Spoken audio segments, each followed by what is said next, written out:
Long before the sound of marching, legions echoed across the Italian hills. Before the Caesars wore their crowns and the Colosseum touched the sky, there was another world, older, quieter, and shrouded in mystery. It was a land of green, valleys and rising mist where the sun gilded the rolling hills of central Italy. Here in the heart of what we now call Tuscany, a powerful people rose, the Etruscans. They were not just villages or tribes. They were builders, artists, and priests, masters of metal, faith, and war. Their temples touched the heavens. Their cities pulsed with life, and their beliefs stretched far beyond the grave. The Romans would later claim the land, their glory, filling the pages of history. But before the eagle of Rome ever soared, it was the Etruscan lion that ruled these hills. And though their language has fallen silent, their story still murmurs beneath the soil, the story of Rome's mysterious ancestors. If you haven't subscribed yet, make sure to hit that subscribe button. Welcome to the Old World Files, all-specific history where we uncover hidden stories and explore the mysteries of history like never before. Don't miss out, subscribe now and join our journey through the past. Let's start the story. Before the first words were ever spoken, before the first spark of fire danced in human hands, there was a world that belonged to giants, a land where mountains still grew and oceans shifted, their borders where the air was thick with life, ancient, primal, and untamed. This was Earth not as we know it, but as it once was, raw, violent, and magnificent. It was a time before time when life was young and creation still rumbled beneath the crust of the planet. Volcanoes bled rivers of fire that carved the land anew. Seas boiled, cooled, and filled with creatures whose forms defied imagination. Trilobites, Ammonites, and the first great hunters that ruled the deep. In the forests, towering ferns reached toward a pale sun. Strange reptiles crawled across steaming swamps, and insects the size of birds buzzed in the humid air. Millions of years passed, like the turning of a single page. Continents drifted across the face of the earth like ships on an endless ocean. Great beasts rose and vanished, the armored Stegosaurus, the long-necked Diplodocus, the terrible tyrant kings of the late Cretaceous. Each ruled for a time, and each was swept away by the relentless tide of change. The earth was alive, not just in its creatures, but in its bones. The ground itself moved, split and healed. Mountains were born in violence. Oceans drowned entire continents. The sky shifted with each heartbeat of the planet. And through it all, life endured, adapting, surviving, reshaping itself again and again in an eternal dance of death and rebirth. But even in this paradise of titans, danger was never far. Storms raged for centuries. Fire rained from the heavens. A single event, an asteroid, a burst of cosmic fury could erase an entire species in a heartbeat. And so it did. 66 million years ago, the sky burned. A mountain of fire tore through the clouds and struck the earth with unimaginable force. In that instant, the reign of the dinosaurs, which had lasted more than 150 million years, ended. Darkness fell over the planet. Ash choked the sun. Forests withered. Oceans boiled. The great beasts, once rulers of all, became bones beneath the soil. Yet even then, the story did not end. In the ashes of that devastation, tiny survivors emerged, small, fragile, warm-blooded creatures that would one day inherit the earth. Mammals, from their humble beginnings in burrows and shadows, they would rise, shaping the next chapter of life's saga. The land before. Time was not merely a lost age of monsters, it was the crucible of creation. Every breath you take, every step upon the ground carries the memory of that ancient world. For the earth never forgets its past, it only buries it layer upon layer, waiting for us to uncover it once more. So when you look up at the stars tonight, remember there was a time when our planet was stranger, than any dream when life itself was still learning to be alive. The land before time is not gone, it lives. Within every living thing, every mountain, every drop of water, it is the heartbeat of our world and the beginning of our story. Before Rome became an empire, it was a city of dust and dreams, a place caught between myth and history, where shepherds watched over the 7 hills and legends were whispered beside the fire. But then came a people from the north, the Etruscans. Traders, builders, engineers, kings, and under their rule, Rome began to awaken. The story begins in the 7th century before Christ. Along the banks of the Tiber River, the Etruscans saw promise. Where others saw only swampland, they drained the marshes, carved roads through the hills, and built great walls of stone. They brought with them knowledge of architecture, religion, and governance far beyond. The young Latin tribes, where there had once been huts, temples now rose.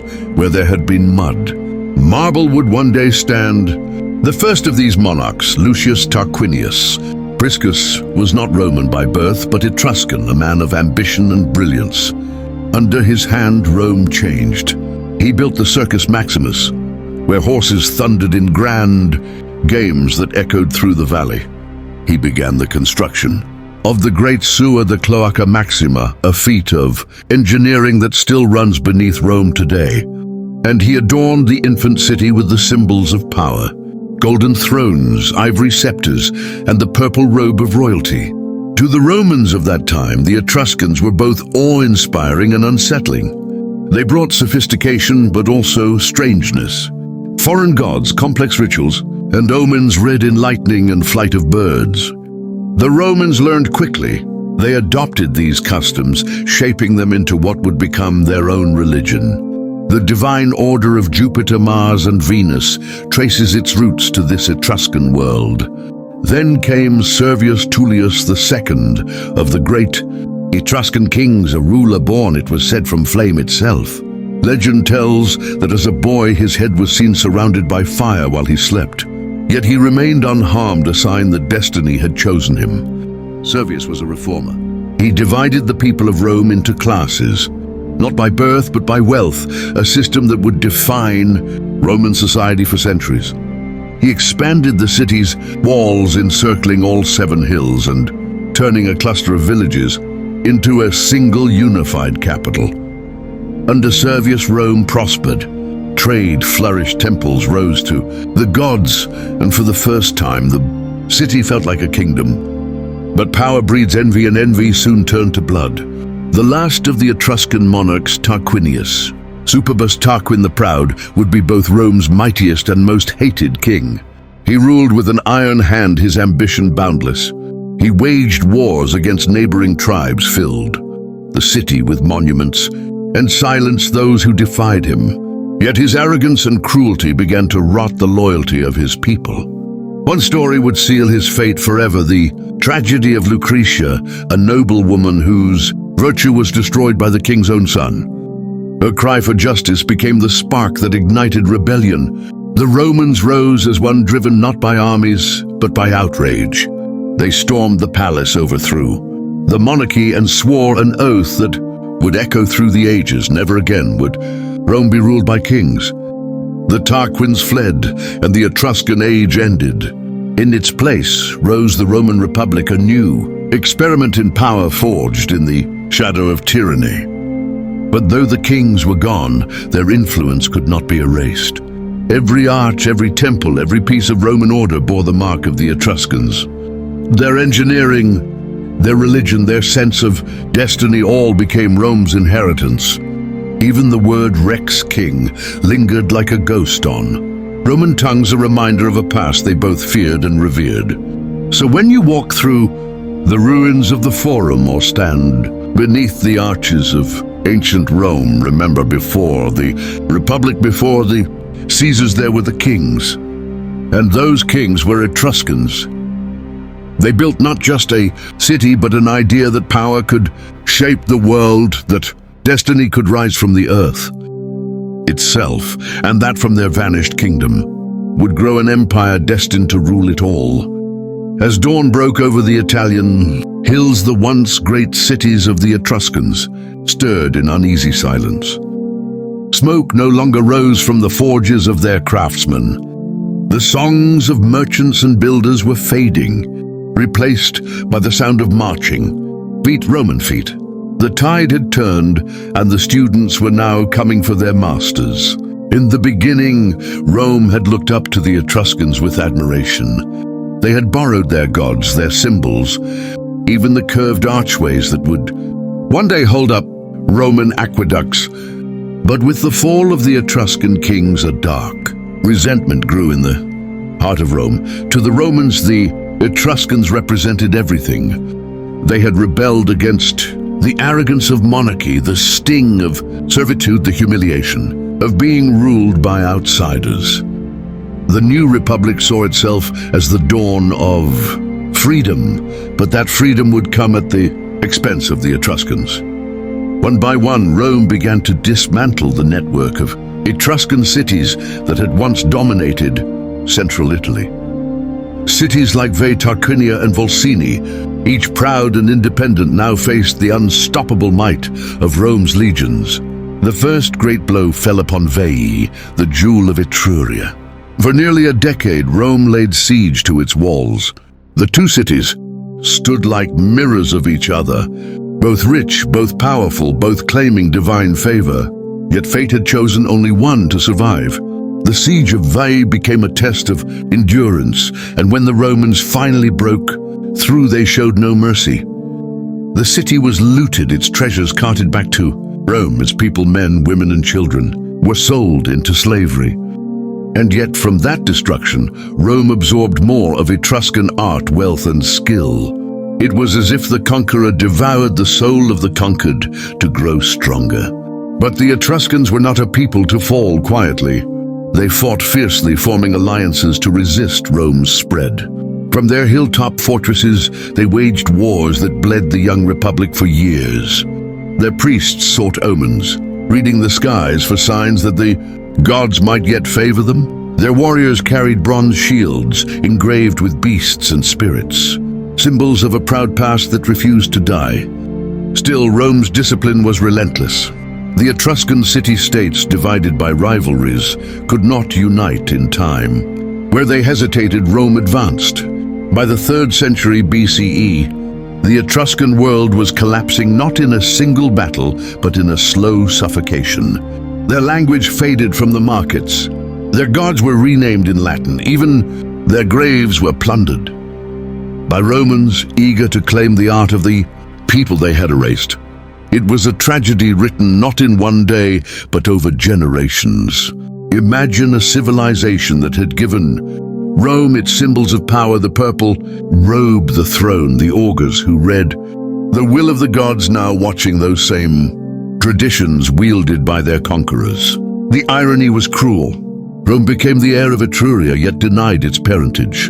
The Republic wore the face of freedom, but carried the bones of the Etruscans in its foundation. And still, traces of them remain. Beneath Tuscan soil lie tombs painted with scenes of life dances, musicians' banquets of joy, as if the Etruscans refused to let death have the final word.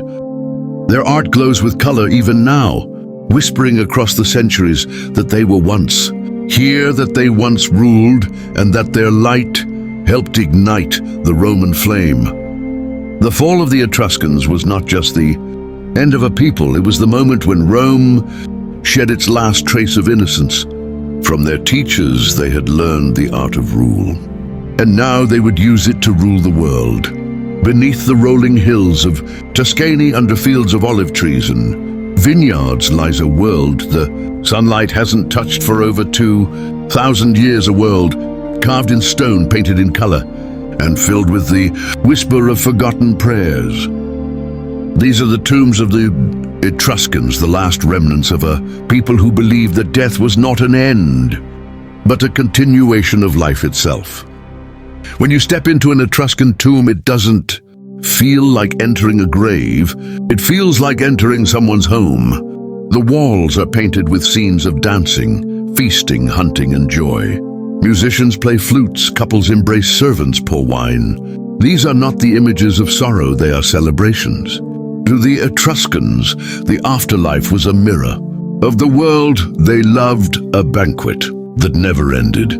Their tombs were built like houses, complete with furniture carved in stone and doorways, painted to resemble entrances to another world. Every detail was deliberate, every symbol divine. They believed their spirits would walk among these rooms, living forever in the company of ancestors and gods. It was not a place of darkness, but of eternal reunion. At the heart of Etruscan belief was a deep reverence for the unseen. They saw the universe as a delicate balance between humans, gods and nature, and their priests, known as haruspices, were the interpreters of that balance. These men read omens in the flight of birds and messages in the entrails of sacrificed animals. To the modern mind, it seems strange, but to the Etruscans, it was sacred science, a dialogue with the divine. Their religion shaped not only their lives, but Rome's as well. The Romans adopted the Etruscan practice of augury reading, the will of the gods, before any major decision, and carried it through their entire empire. Every Roman general before every battle sought the same signs the Etruscans once did. Thunder in the east, the movement of eagles, the silence of the wind. But perhaps the most haunting mystery lies in their gods. The Etruscans worshipped a vast pantheon, fierce, unknowable beings who ruled over fate, love and death. Among them were Tinia, the god of the sky, Uni, the queen of heaven, and Turan, the goddess of love. But there were darker figures too, Vanth, the winged spirit who guided souls to the afterlife, and Charon, the blue-skinned guardian who guarded the threshold between life and death. In their art, these deities are neither kind nor cruel. They are eternal forces, reflections of nature itself. The Etruscans didn't beg their gods for mercy, they sought harmony. They believed that destiny was woven long before birth, and the wisest among them learned to read those threads, not to change fate, but to understand it. And yet, for all their spiritual depth, their faith couldn't save them from the tides of history. As Rome absorbed their cities, their gods too were renamed and repurposed. Denia became Jupiter, Uni became Juno, Turan, the goddess of love, became Venus. Even in conquest, the Etruscans found immortality, hidden in plain sight, disguised within the religion of their conquerors.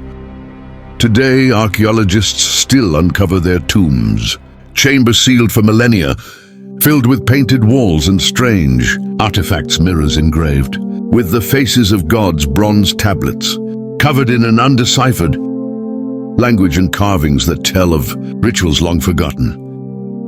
Each discovery pulls back the curtain a little more, revealing a civilization far more complex and spiritual than anyone imagined.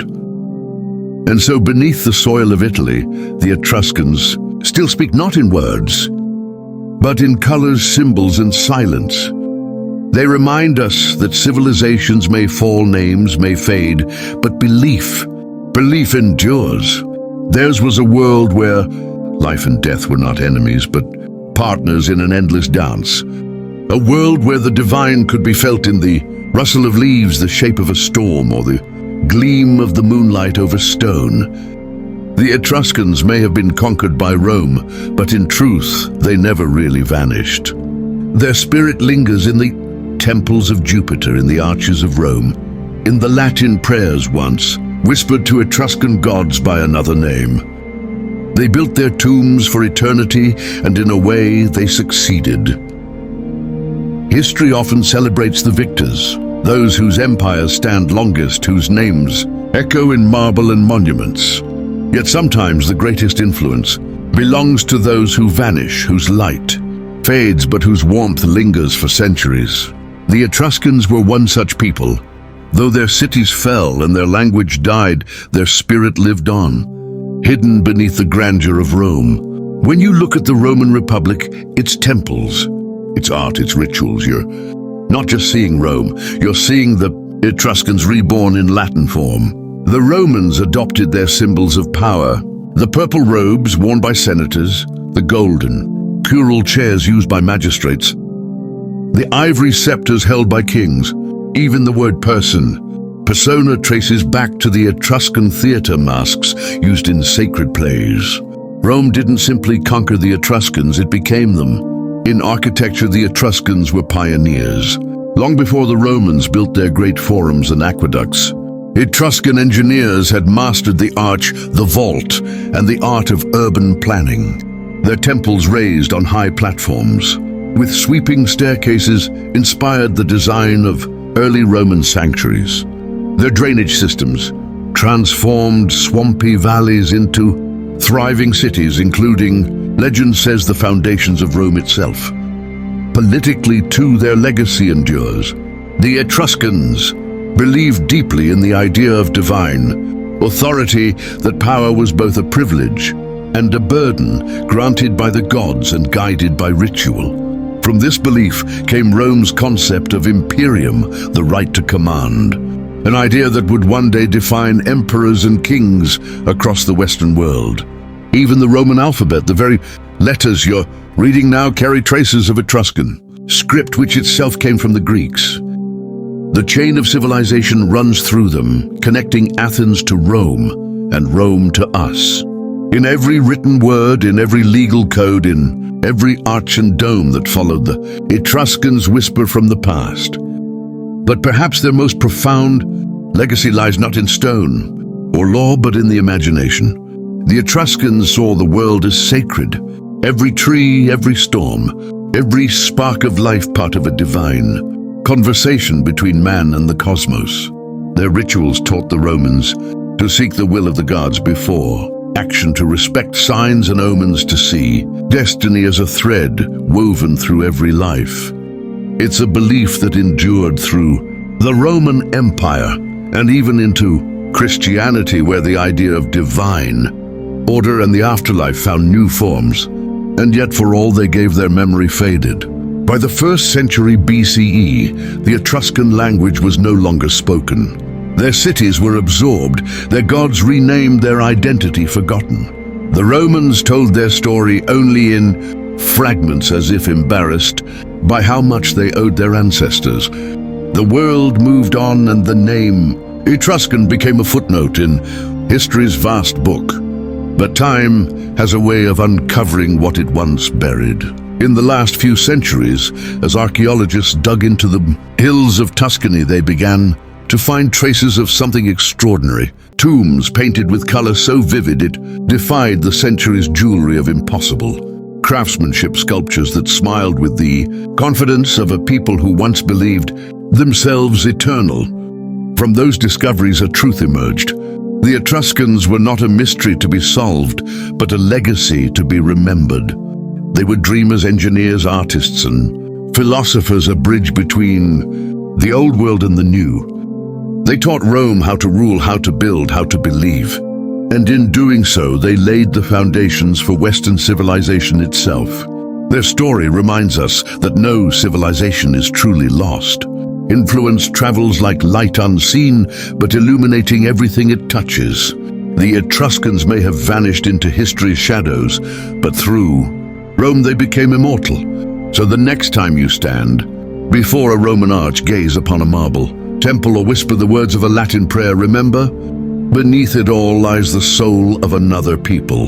The first kings, the forgotten teachers, the silent architects of empire, the Etruscans, the mysterious ancestors of Rome, and the hidden founders of our world. And so, as the sun sets over the Tuscan hills, its light spilling across vineyards and stone, one can almost hear the faint murmur of voices carried by the wind, echoes from a time before Rome, before empire, before the world we know took shape. The Etruscans are gone, their language silenced, their cities crumbled to dust. Yet somehow they endure. In every Roman temple, in every Latin word, in every idea that built the West, there is a shadow of Etruria. Their spirit breathes through history like smoke through marble, unseen but eternal. They remind us that greatness is not always loud. Sometimes it is the quiet civilization, the one that teaches builds and dreams that changes the world forever. The Etruscans didn't vanish. They transformed, becoming the very roots from which Rome. And in many ways, all of us would one day grow. So the next time you hear the stories of Roman glory, remember those who came before the philosophers of bronze and clay, the artists of fire and faith, the forgotten kings who taught the Caesars how to rule.